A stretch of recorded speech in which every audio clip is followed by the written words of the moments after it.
there's a secondary appraisal requirement. We refer to it as the flipping appraisal requirement because it's about house flipping.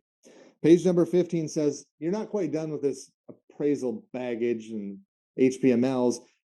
If we're talking about a borrower that's buying a house that's being flipped to them, in other words, I'm a house flipper. I buy houses, fix them up, and I flip them. And Tina's looking to buy her new primary residence, and she's going to buy a house from me that I purchased and have fixed up, and now I'm going to flip to her, and she's going to come to you for a loan.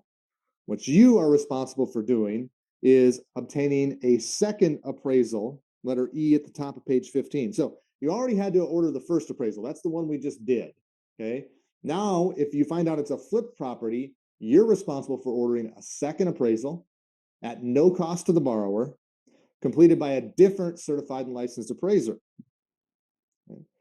This is triggered if your borrower is buying what will be their primary dwelling, and then you're responsible for making this determination. Look at Roman numeral 2.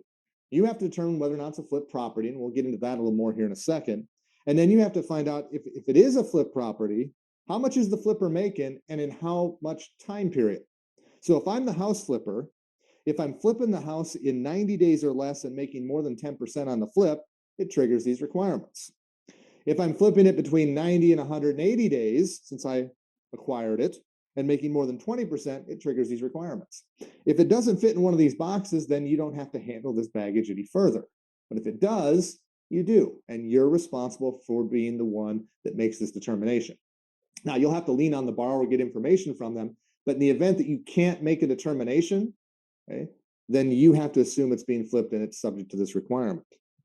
Now, this second appraisal, one of the questions we often get is, well, we'll charge the seller for it. Yeah, if I go to Tina and say, yeah, this property you want to buy requires me to order a second appraisal, and I can't charge you, but I'm going to ask your seller to pay for it, what's going to happen? The seller's probably going to jack the price up on Tina, and then Tina ends up paying for the appraisal in the long run. So you got to be very careful here with this. Very likely the path of least resistance for you is you pay for the appraisal. That's what it comes down to. Now, the other thing that you need to address here is, all right, now I've got this appraisal that I ordered back on page 13. And now I've got this appraisal additionally that I've ordered on page 15. I got two of them. Do I have to give the borrower both of them? Yes, free copy of both. Which one am I using to make the credit decision? Am I using both of them? What if they're conflicting? The regulation doesn't go there. You're going to have to lean into safety and soundness stuff on that. But I do know that the borrower gets both copies. They're both free. You'll have to make sure they both land in their hand based on the timing that we talked about earlier.